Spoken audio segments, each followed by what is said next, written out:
తాకట్లో ఉన్న మీ బంగారాన్ని విడిపించి ఆ రోజు ఆన్లైన్ రేటుకి కొంటాం. Sharma gold company. Welcome to Sumanti. నేను మీ సుమంటి వినాయక్. వేదిక ఆస్ట్రాలజీ ప్రకారం కనుక మనం చూసుకుంటే మకర రాశి వారికి ఎస్పెషల్లీ విమెన్కి ఎలా ఉంటుంది, ఎంటైర్ 2025 ఏ విధంగా ఉంటుంది, అండ్ జనరల్గా మకర రాశి వారి గుణగణాలు అసలు ఎలా ఉంటాయి, దోషాలు ఏముంటాయి అనేది ఈ వీడియోలో పూర్తిగా ఉంటుంది. ఈరోజు మనతో పాటు వేదిక ఆస్ట్రాలజర్ ఉమా గారు ఉన్నారు. అది వారి మాటలో తెలుసుకుందాం. నమస్కారం ఉమా గారు. నమస్కారం అండి. సో వేదిక ఆస్ట్రాలజీ ప్రకారం కనుక మనం చూసుకుంటే అండి మకర రాశి వారికి ఎస్పెషల్లీ విమెన్కి, ఆడవారికి అసలు ఏ విధంగా ఉంటుంది, వారి గుణగణాలు ఎలా ఉంటాయి? మకర రాశి దానికి సంబంధించి ఆడవాళ్ళ యొక్క క్యారెక్టరిస్టిక్స్ ఎలా ఉంటాయి మనం చూస్తే, మకర రాశి ఉత్తరాషాఢ నక్షత్రం 2, 3, 4, శ్రవణము 1, 2, 3, 4, ధనిష్ట 1, 2 పాదాల దాకా మకర రాశిగా పరిగణించబడతారు. సో ఎప్పుడైతే మకర రాశిలో జన్మించిన స్త్రీలు మనం బాగా చూస్తే చాలా ఇండిపెండెంట్గా ఉండడానికి ఇష్టపడతారండి.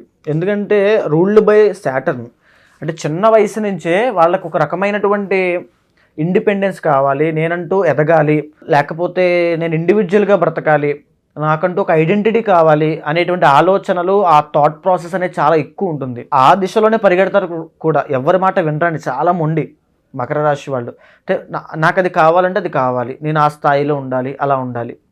అదేవిధంగా ఇంకా సెకండ్ హౌస్ ఎప్పుడైతే శనితో రూల్ చేయబడుతుందో, విద్య విషయంలో కూడా ఏదైతే చాలా ఇంటెలిజెంట్ అని చెప్పాలి. అంటే మంచి గ్రాస్పింగ్ పవర్ ఉంటుంది, నాలెడ్జ్ ఉంటుంది, ఇంటలెక్చువల్స్ అంటారు, మేధావులు, మంచి మేధావులు. కానీ ఉన్నది ఏంటంటే వీళ్ళు పనిచేసే చోట కానీ ఎక్కడైనా బానిసలాగా పనిచేస్తుంటారు, కష్టపడుతుంటారు తప్ప వీళ్ళకంటూ ఒక ఇది ఉండదు.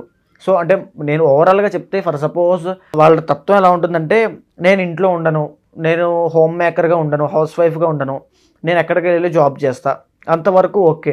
కానీ ఆ జాబ్లో ఆ టాప్ పొజిషన్కి వెళ్తారా అంటే అది చాలా కష్టమైంది. ఎందుకంటే వీళ్ళు చేసుకునే చిన్న చిన్న తప్పుల వల్ల అక్కడే ఆగిపోతారు. అదేవిధంగా చూస్తే ఇంకా థర్డ్ హౌస్ రూల్డ్ బై గురుడు కాబట్టి వీళ్ళ యొక్క కమ్యూనికేషన్ చాలా బాగుంటుందని చెప్పాలి. అంటే ఈ యొక్క ఆడవాళ్ళ యొక్క కమ్యూనికేషన్ చాలా బాగుంటుంది ఈ పనిచేసే చోట. థర్డ్ హౌస్ అంటే వీళ్ళ యొక్క కొలీగ్స్ అండి. సో పనిచేసే చోట ఆ వాతావరణం అంతా కూడా చాలా బాగుంటుంది. బహుశా దాని వల్లనే వీళ్ళ గ్రోత్ కూడా ఆగిపోతుందని చెప్పాలి. గురుడు కాబట్టి సో చాలే, ఏమాత్రం చాలా, నాకంటూ ఇండిపెండెంట్ ఇది ఉంది, ఓకే అనుకుంటారు. సో మరీ డీప్గా నేను హోమ్ మేకర్గా ఉండను, మరీ నాకు టాప్ అవసరంలా, సో నాకంటూ ఒక జాబ్ ఉండాలి, నాకంటూ ఒక జీతం కావాలి, ఇలా ఉంటే చాలు. సో ఈ రకమైనటువంటి మనస్తత్వం ఉంటుంది వాళ్ళకి.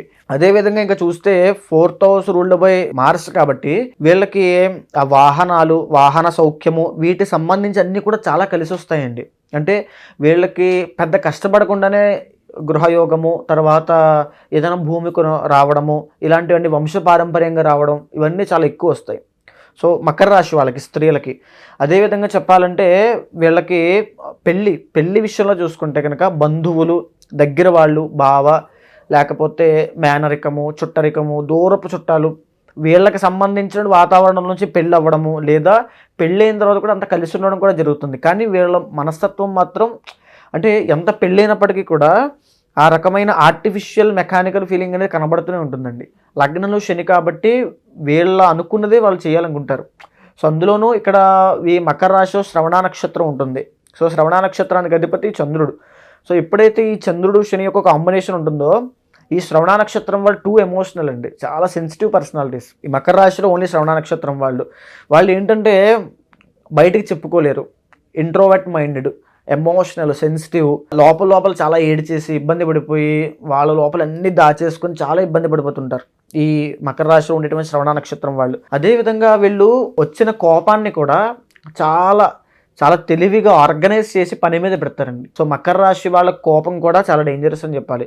సో నాకు కోపం వచ్చిందనుకోండి, మిమ్మల్ని డైరెక్ట్గా తిట్టాను, కానీ అలా తిట్టరు వాళ్ళు. సో మీరు ఎందుకు అన్నారు నన్ను, సో ఆ పని మీద ఫోకస్ చేస్తారు. చాలా ఆర్గనైజ్డ్గా అవసరమైనటువంటి కోపాన్నే వాడతారు మకర రాశి వాళ్ళు, అమ్మాయిలు. సో కొన్ని నక్షత్రాలు, ఈ కొన్ని సందర్భాల్లో ఇండివిజువల్ జాతకంలో ఏదైనా ఇబ్బంది ఉంటే, కాలసర్పదోషం లాంటివి ఉంటే ఇంకా సైకిక్ అయిపోతారు అనుకోండి, అది వేరే విషయం. ఇంకా మనము అష్టమ స్థానం చూస్తే, అష్టమ స్థానం రూల్డ్ బై రవి. అంటే వీళ్ళకి ఒక రకమైన ఇగో ఉంటుంది, నేను నాకంటూ ఉండాలి, నన్నెవరు మీరు ఇలా చేయడానికి, ఆ రకమైనటువంటి మెంటాలిటీ అష్టమ స్థానంలో రవి ఉండడం వల్ల వస్తుంది.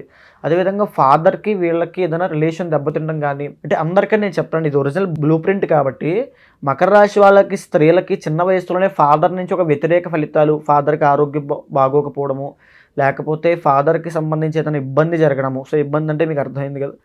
సో అలాంటివి జరిగే అవకాశాలు చాలా ఉంటాయి. అదేవిధంగా ఈ మకర రాశి వాళ్ళకి భాగ్యం చూస్తే కనుక బుధుడు అవుతాడు. సో ఇన్కమ్ జనరేట్ చేయడంలో చాలా తోపులని చెప్పాలి. చాలా తోపులు ఐడియాస్ ఉంటాయి, కంప్లీట్ ఐడియాస్ అన్నీ వీళ్ళ దగ్గర ఉంటాయి. ఎందుకంటే దేని నుంచి ఎంత డబ్బులు రాబట్టాలి, ఒక రకంగా ఇంట్లో కూర్చుని, ఎందుకంటే 10th లార్డ్ మళ్ళీ రూల్డ్ బై శుక్రుడు. సో వాళ్ళకి క్రియేటివ్ ఫీల్డ్ ఉంటుంది, వాళ్ళకి ఆలోచించే విధానం చాలా డిఫరెంట్గా ఉంటుంది. ఎలాగైనా డబ్బులు సృష్టించాలనుకుంటే ఇక్కడ కూర్చునే సంపాదించవచ్చు, వంట చేసి. అంటే మళ్ళీ ఇక్కడ చూస్తే చంద్రుడి యొక్క బలం ఉందనుకోండి జాతకంలో, ఫుడ్ బిజినెస్ చేసి విపరీతమైన సంపాదిస్తారు వీళ్ళు. అంటే ఒక స్పైసీ ఫుడ్ బిజినెస్ అవ్వచ్చు, లేకపోతే స్వీట్స్ మళ్ళీ పనికిరావు, స్పైసీ ఫుడ్ బిజినెస్ చాలా బాగుంటుంది. అదేవిధంగా ఒక డిజైన్స్ అవ్వచ్చు, ఎందుకంటే శుక్రుడు రూల్ చేస్తుంటాడు కాబట్టి ఒక కంప్లీట్గా ఒక మోడలింగ్లో, ఫ్యాషన్ ఫీల్డ్లో, సినిమా ఫీల్డ్లో ఆర్టిస్టులుగా వీళ్ళ కళలకి కావాల్సిన గుర్తింపు తెచ్చుకోవాలని కోరుకుంటూ ఉంటారు. సో వాళ్ళకి ఆ సాటిస్ఫాక్షన్ వస్తే చాలు, ఇంకంతా మించి వాళ్ళ ఎక్స్పెక్టేషన్స్ అవేమి ఉండవు. అదేవిధంగా ఇంకా జాగ్రత్తగా ఉండాల్సిన అంశం ఏంటంటే 11వ స్థానంలో కుజుడు ఉంటాడండి. సో ఈ 11వ స్థానంలో కుజుడు ఉండడం వల్ల చిన్న వయసు నుంచి కానీ ఎవరో ఒకళ్ళ యొక్క ప్రోద్బలం ఉంటుంది. అంటే వెనకాల గైడెన్స్ ఉండడము, లేకపోతే వాళ్ళ సపోర్ట్ ఉండడము. అదేవిధంగా మోసం చేస్తారు కూడా. సో వీళ్ళకి మోసం చేసినా వీళ్ళకి తెలిసినప్పటికీ కూడా అంత చలనం ఉండదు. వీళ్ళకి కావాల్సింది వస్తే చాలు, నాకు అక్కడ దాకా వెళ్ళాలి అంతే, ఇంకంత మించి ఆశ అవేమి ఉండవు. అదేవిధంగా ఇంకా చెప్పాలంటే మకర రాశి వాళ్ళు తీసుకోవాల్సిన జాగ్రత్తలు న్యూరో ప్రాబ్లమ్స్ అండి. నరాలకి సంబంధించిన ప్రాబ్లమ్స్ అయినా, స్కిన్ అయినా, ఈ 2 సమస్యల్లో చాలా జాగ్రత్తగా ఉండాలి. అదేవిధంగా ఎస్పెషల్లీ శ్రవణ నక్షత్రం వాళ్ళైతే మెంటల్గా చాలా ఇబ్బంది పడుతుంటారు, ఎమోషనల్గా చాలా ఇబ్బంది పడుతుంటారు యాంగ్జైటీ, డిప్రెషన్ వల్ల. సో వాళ్ళు ఎస్పెషల్గా హార్ట్కి సంబంధించిన విషయాల్లో చాలా జాగ్రత్తగా ఉండాలి.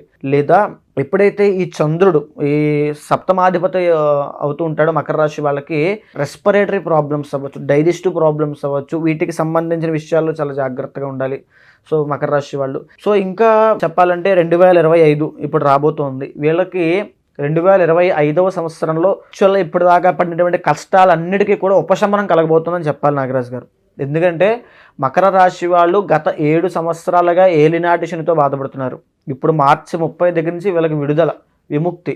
ఒక్కసారిగా ఫ్రీ బర్డ్స్ అయిపోతారు, శని వదిలేస్తాడు మిమ్మల్ని, మీ ఇష్టం, ఎంజాయ్ చేయండి అని ఒక జాక్పాట్ చేతిలో పెడతాడు.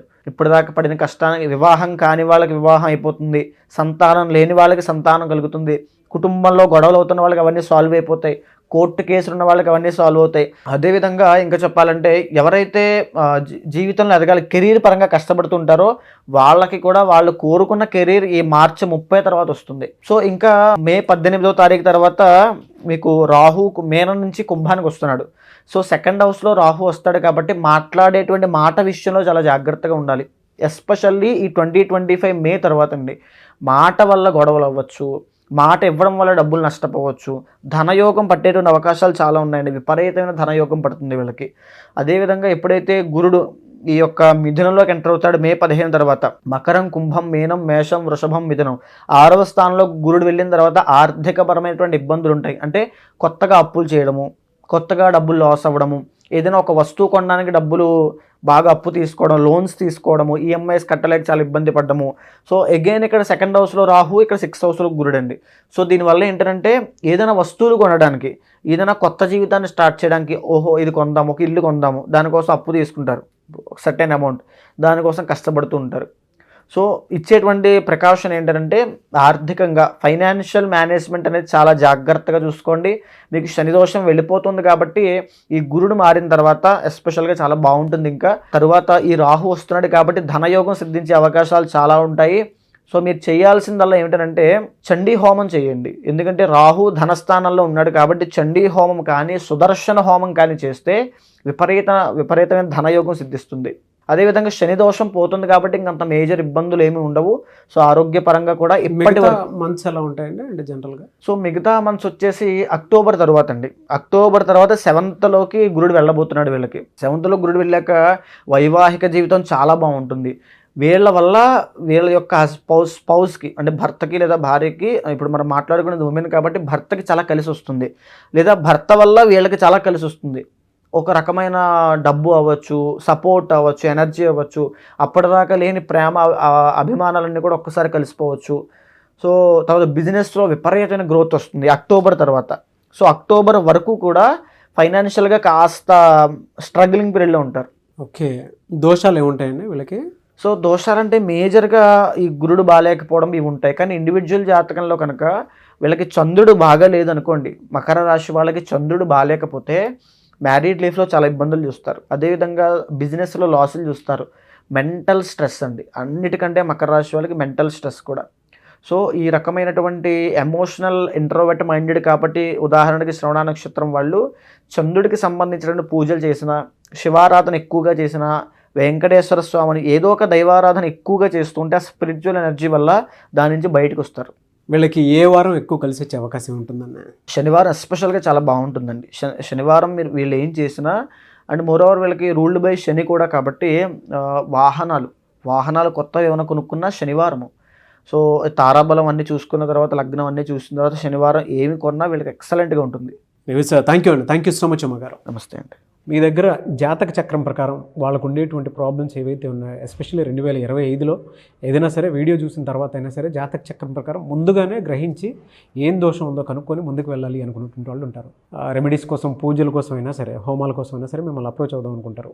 ఇంట్లో ఏ క్రతువు జరిగినా సరే మీలాంటి వాళ్ళని అప్రోచ్ అవుదాం అనుకుంటారు. అప్రోచ్ అవ్వచ్చు, ఆ ప్రాసెస్ ఏంటి? తప్పకుండా అండి.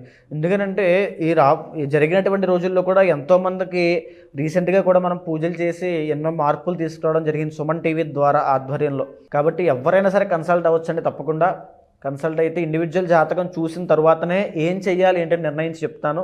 దాన్ని బట్టి కనుక మీరు రెమెడీస్ ఖచ్చితంగా నేను చెప్పిన కనుక ఫాలో అయితే ఎగ్జాక్ట్గా మీ జీవితంలో మార్పులు వస్తాయి. సో మిమ్మల్ని అప్రోచ్ అవ్వచ్చు. తప్పకుండా అండి. అపాయింట్మెంట్ తీసుకోవచ్చు. తప్పకుండా అండి. Anyways thank you so much Uma గారు. నమస్తే అండి. చూసారు కదండి వీడియో. ఈ వీడియోపై మీ అభిప్రాయాన్ని కమెంట్ బాక్స్లో పోస్ట్ చేయండి. అండ్ మీకు ఏదైనా డౌట్ ఉన్నా కూడా కామెంట్ బాక్స్లో రాస్తే నేను ఉమా గారు దాని మీద వీడియో చేయడం జరుగుతుంది. ఆ విధంగా సరే మీరు అప్రోచ్ అవ్వచ్చు. ఒకవేళ మీరు స్వతహాగా అంటే ఇప్పుడు స్టార్ట్ అయింది కాబట్టి జనవరి నుంచి ఎవరైనా సరే జాతక చక్రం ప్రకారం కనుక మీరు చూసుకొని మీకు ఏదైనా దోషాలు ఉంటే వీడియో మొత్తం చూసిన తర్వాత ముందుకు వెళ్ళాలి అనుకుంటే, అపాయింట్మెంట్ బుక్ చేసుకోవాలనుకుంటే స్క్రీన్ మీద కనిపిస్తున్నటువంటి కాంటాక్ట్ నెంబర్కి కాల్ ఆర్ మెసేజ్ వాట్సాప్ చేసి మీరు అపాయింట్మెంట్ బుక్ చేసుకోవచ్చు ఉమా గారిది. అండ్ ఇలాంటి మరిన్ని వీడియోస్ కోసం మా ఛానల్ ఫాలో అవ్వండి. Thank you.